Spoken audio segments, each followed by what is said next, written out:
toutes les situations qui arrivent aujourd'hui s'inscrivent dans la période eschatologique et s'inscrivent dans la parole qui tombe, qui se manifeste, qui devient visible. Les avancées technologiques de notre temps sont un signe eschatologique. L'impérialisme américain est un signe eschatologique. La guerre entre la Russie et l'Ukraine est un signe eschatologique. La guerre en Iran est un signe eschatologique. La fermeture du détroit d'Ormuz est un signe eschatologique. L'entité sioniste israélienne et tout ce qu'ils font s'inscrit dans le signe, un des signes eschatologiques. Cela signifie que toute la visibilité des événements national, international, familial, individuel, tout s'inscrit dans le temps de l'eschatologie. Rien n'en sort. Ça veut dire que vous participez soit de manière négative, soit de manière positive à l'avènement du Messie et du Mahdi. Soit vous construisez le dégel et vous participez à sa création, soit vous participez à l'avènement et au choix de Dieu qui est le Messie fils de Marie et le Mahdi fils de Fatima. وإذا وقع القول عليهم أخرجنا لهم دابة من الأرض تكلمهم أن الناس كانوا بآياتنا لا يوقنون. Au nom de Dieu, Ar-Rahman, le Clément. Salutations fraternelles à tous.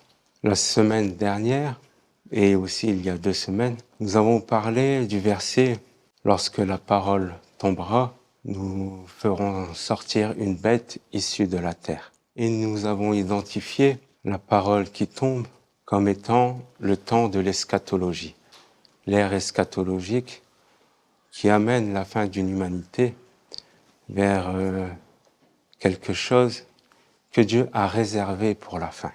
Dans cette période, il y a des signes majeurs, il y a des signes mineurs. Mais tout est signé. Et un des plus grands signes de la période d'eschatologie, c'est l'avènement du dégel, que nous avons identifié comme étant l'intelligence artificielle. Mais qu'est-ce que la révélation nous dit sur le dégel? Est-ce que le dégel est dans la révélation?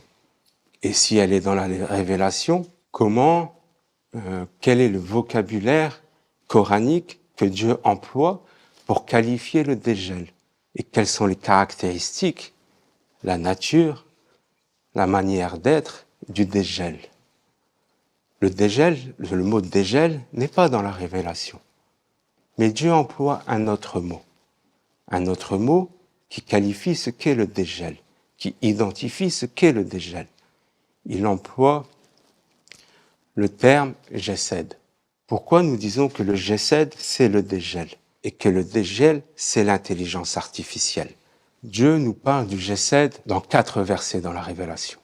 Il l'emploie 4 fois. Il l'emploie 2 fois lorsqu'il qualifie le veau d'or fait par le Samiri et les enfants d'Israël lorsque Moïse était auprès de son Seigneur. Puis il l'emploie une 3e fois. Il l'emploie pour qui? Pour Salomon, lorsqu'il a eu la vision d'un Gesed sur son trône. Et il l'emploie une 4e fois, dans la sourate Les Prophètes. D'accord? Donc nous avons 4 versets qui nous parlent du Gesed. Tout d'abord, nous devons revenir à l'histoire de Moïse. Parce qu'avec l'histoire de Moïse, nous avons les prémices, où nous avons le prototype de ce que va être le dégel. Le dégel est réservé pour la fin des temps. Il n'est pas réservé à une autre époque que celle de la fin des temps. Mais Dieu nous montre, à travers l'histoire de notre humanité, à travers des signes et à travers des événements bien précis, comment le dégel va nous séduire et va être à la fin des temps. Et c'est l'histoire de Moïse et des enfants d'Israël qui nous en apprend le plus dessus. Pourquoi? Nous devons revenir à l'événement du veau d'or. Le veau d'or, et son contexte. Pourquoi le veau d'or? L'environnement dans lequel il a été fait, dans quelles conditions, à travers quoi, pourquoi.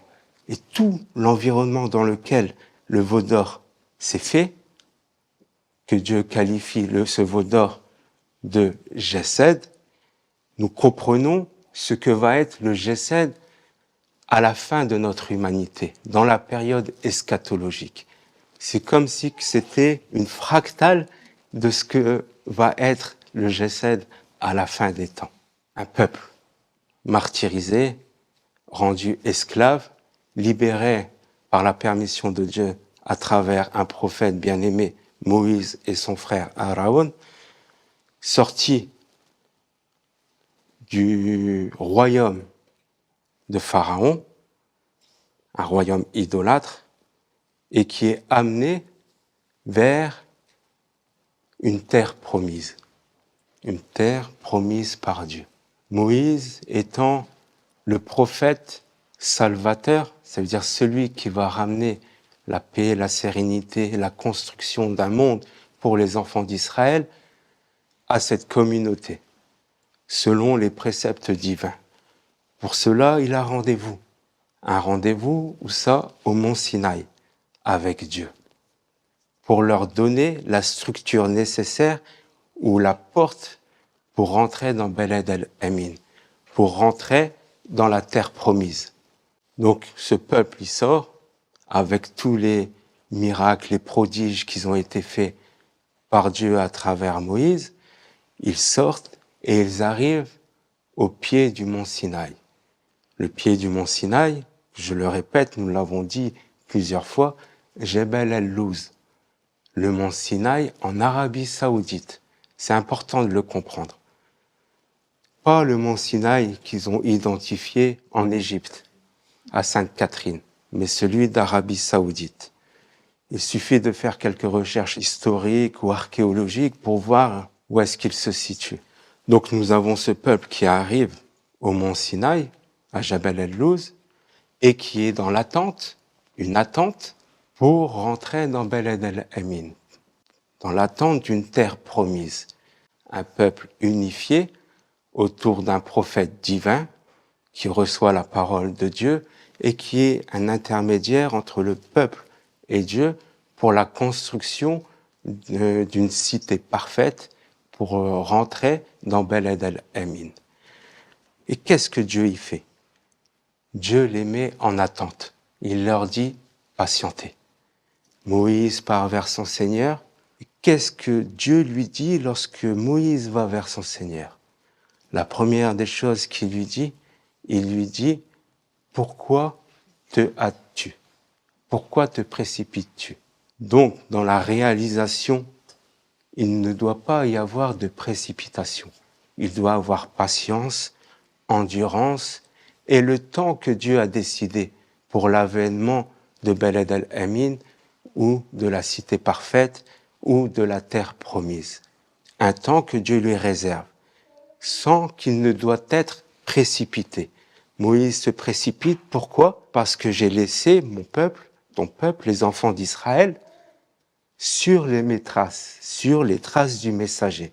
C'est-à-dire, il les a laissés dans l'attente de la construction du monde de Dieu, du divin. Cette attente, elle est importante.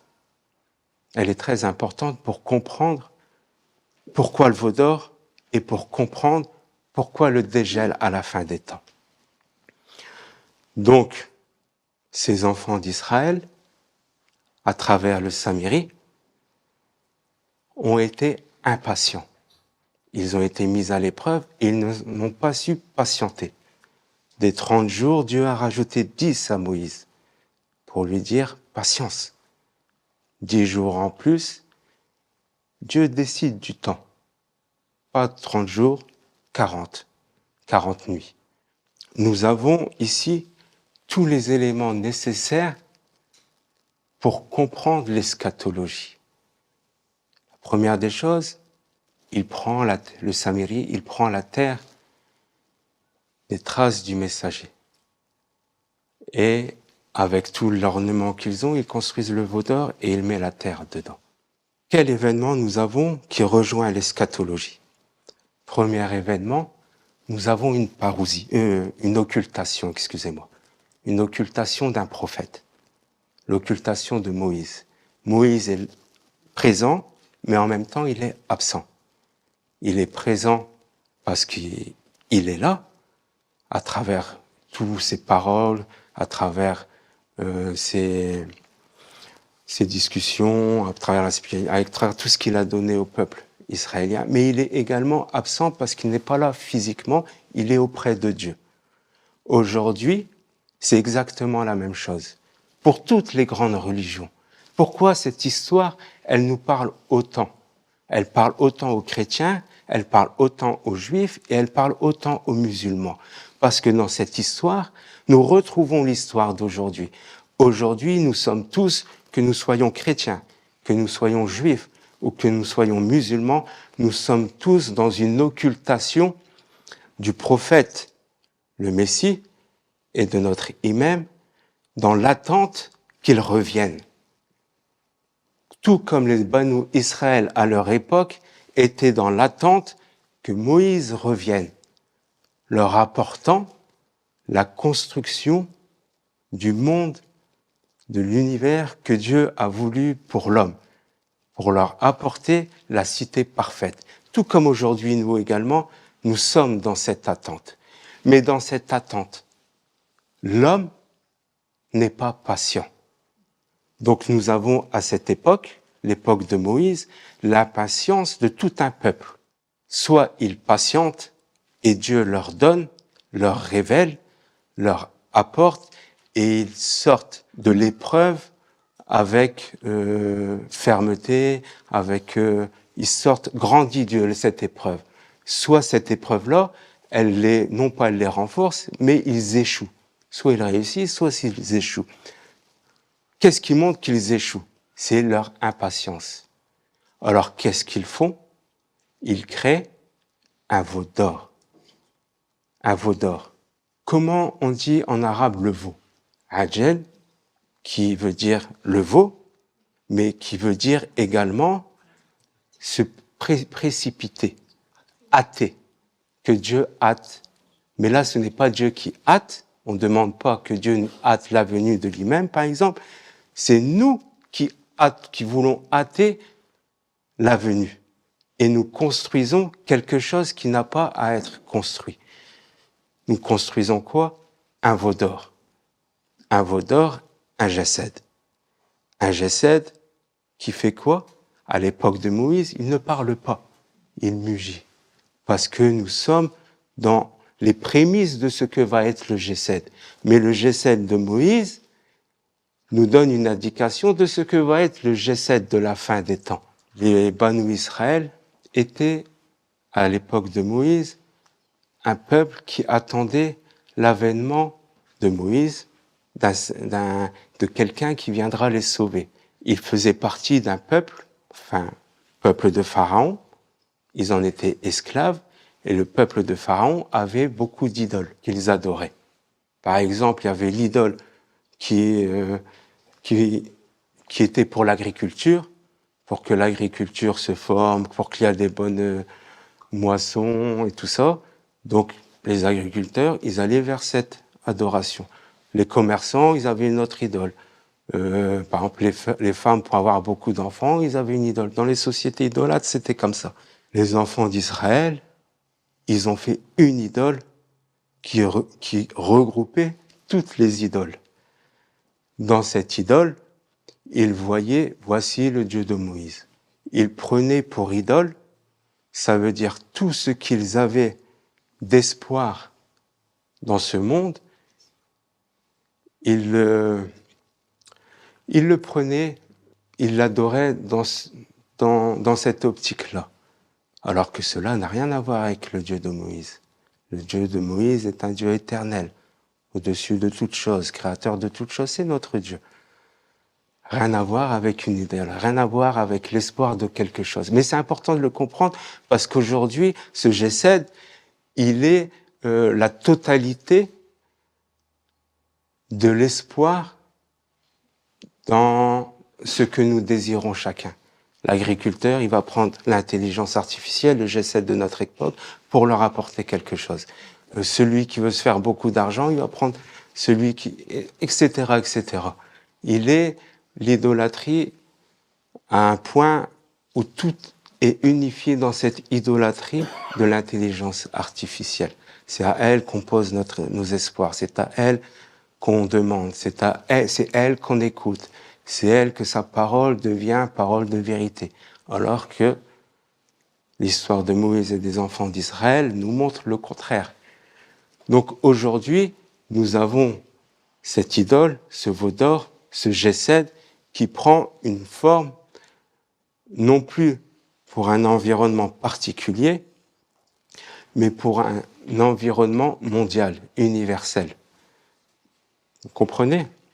Donc nous avons l'attente d'un prophète, nous avons les croyants qui prennent la révélation ou les traces de la révélation et qui hâtent par leur action un événement dont ils n'ont qu'à patienter s'ils ont la foi. Mais non, eux, ils veulent le construire eux-mêmes.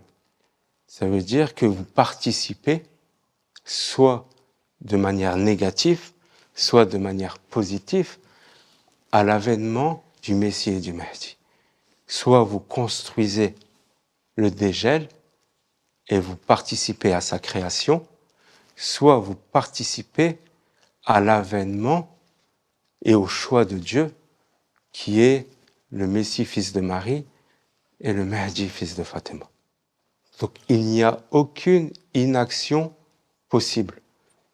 Tu agis. Quoi que tu fasses, tu es dans un des deux cas de figure.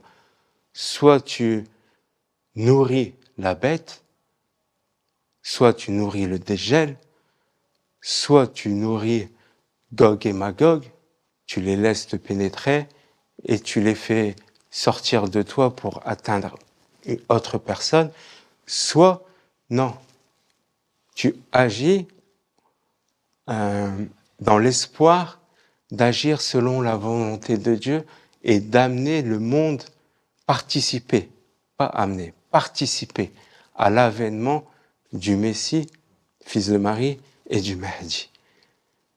Quoi qu'il arrive, il y a action de la part de tous. Arrivé à la sourate Sad, c'est l'histoire, non, on n'est plus dans l'histoire de Moïse et des fondations d'une société, mais on arrive à l'histoire de David et de Salomon plus particulièrement. Mais Salomon qui a hérité de David, c'est-à-dire qui a hérité du royaume de David. Nous sommes aujourd'hui avec l'histoire de Salomon, où tous les enfants d'Israël, les Banu Israël, se sont regroupés à travers l'histoire de David en un royaume, en une société. Bien sûr, une société dirigée par un roi prophète, pas dirigée par n'importe qui. Et Dieu a choisi David pour cela. C'est lui qui les a unifiés, réunis et qui les a construits en royaume, le royaume d'Israël. Il n'a pas pris le plus fort des Banu Israël ou le plus intelligent ou le plus. Il a pris un berger qui était Awwab, qui était exclusivement tourné vers Dieu. Et du fait qu'il soit tourné vers Dieu, c'est de cela qu'il tire la force et la puissance que Dieu lui a donnée et qu'il peut construire les Banu Israël à travers la nature que Dieu a donnée à David et à travers les enseignements. Il lui a donné la sagesse, la faculté de bien juger, il lui a donné le fer, et il lui a donné le zabour. De tout ce qu'il lui a donné, c'est à travers cela que les Banu Israël se sont unifiés et commencent à se construire sous la forme d'un royaume. Un royaume au nom de Dieu. Et Salomon hérite de ce royaume. Il hérite de son royaume, donc il hérite du trône de David.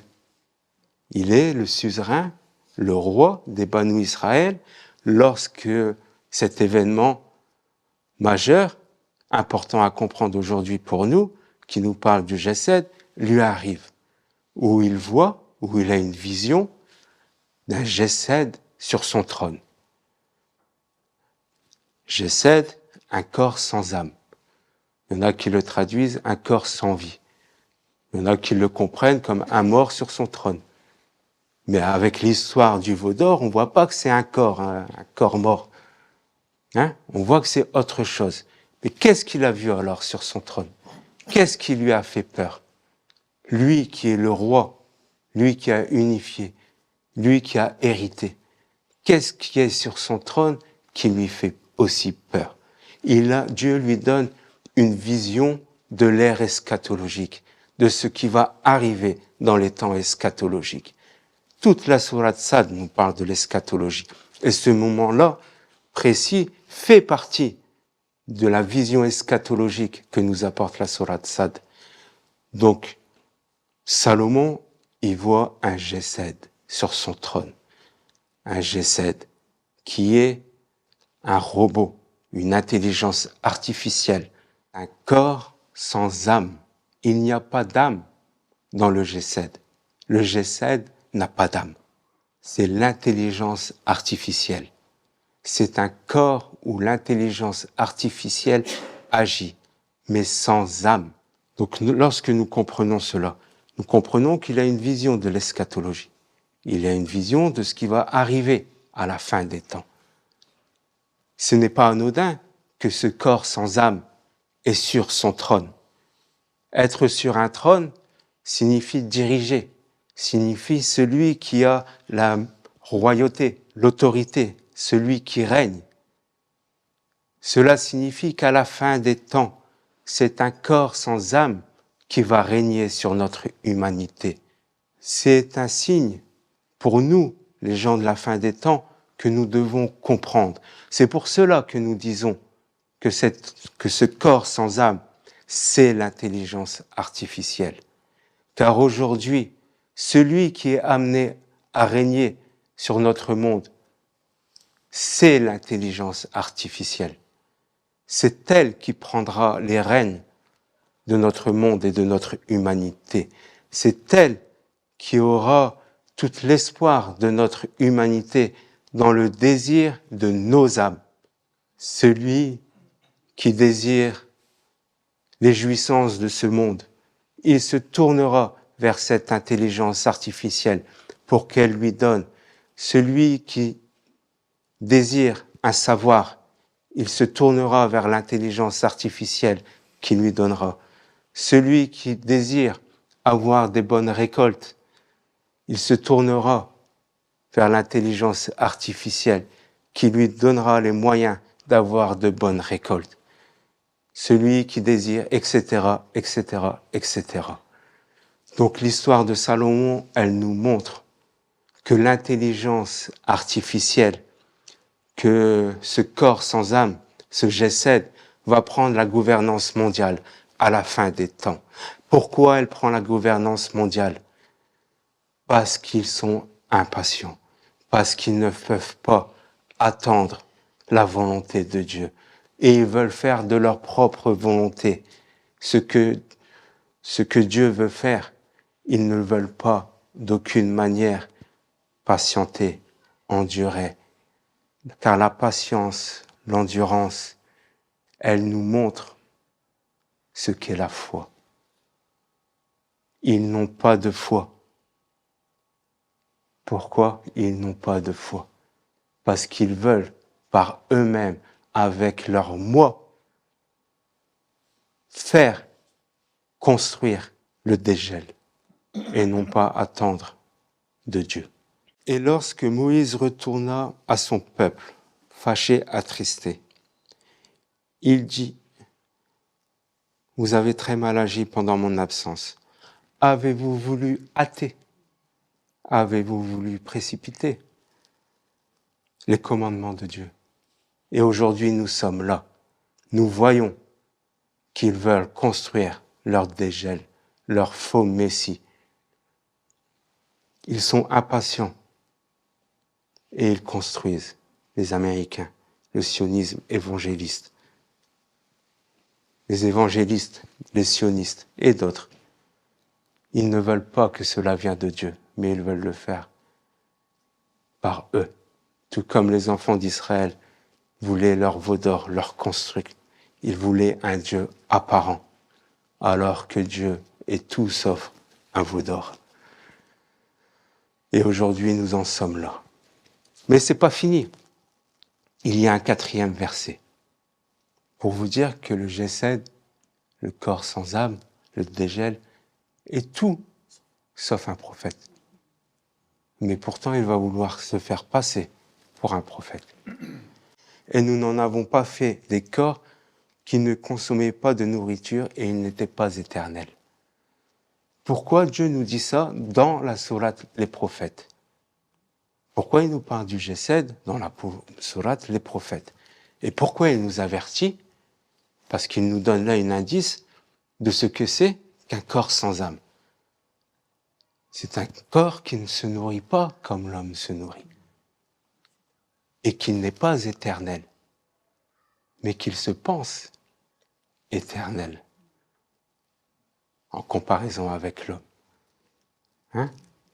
Alors Dieu nous dit dans le verset d'avant, « Nous n'avons envoyé avant toi que des hommes, avec des âmes, que des hommes, à qui nous faisons des révélations.